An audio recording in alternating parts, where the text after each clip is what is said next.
सलाम नमस्कार, आप देख रहे हैं राष्ट्रीय पुलिस समाचार न्यूज। मैं हूं आपके साथ सुषमा।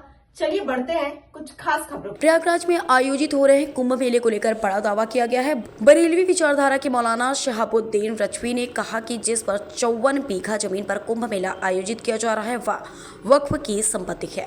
मौलाना रजवी का कहना है कि यह जमीन मुस्लिम वक्फ बोर्ड के अंतर्गत आती है और इसका इस्तेमाल कुंभ मेले जैसे आयोजनों के लिए नहीं किया जाना चाहिए। उन्होंने प्रशासन और संबंधित विभागों से इस मामले की जांच की मांग की है। उनका दावा है कि वक्फ की संपत्ति पर किसी अन्य उद्देश्य से कब्जा करना या उसका इस्तेमाल करना गलत है और इसे रोका जाना चाहिए। मौलाना रजवी ने इस मुद्दे पर कानूनी कदम उठाने का भी संकेत दिया है। इस बयान के बाद प्रयागराज में माहौल गर्मा गया है और इसे लेकर विवाद गहराने की संभावना है। प्रशासन इस मुद्दे पर कोई प्रतिक्रिया देने से फिलहाल बच रहा है।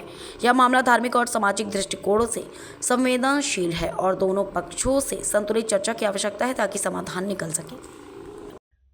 और उसके सबूत दिए हैं, उसकी मिसालें भी बहुत सारी मिलेंगी।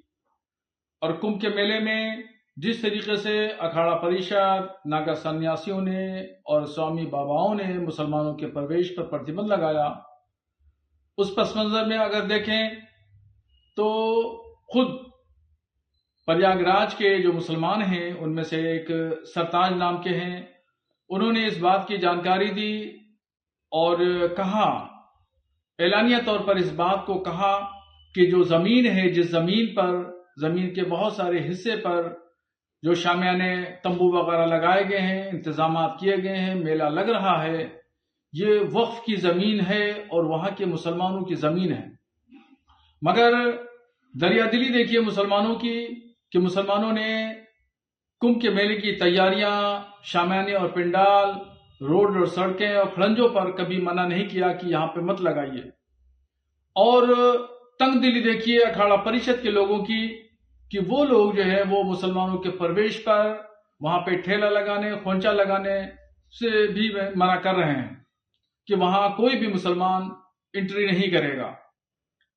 बड़ा दिल दिखाते हुए मुसलमानों ने इस तमाम व्यवस्था को कायम रखने के लिए कोई भी आपत्ति नहीं की और 55 बीघे की जमीन पर जो वक्फ जमीन है, वो जमीन पर कुंभ मेला लग रहा है।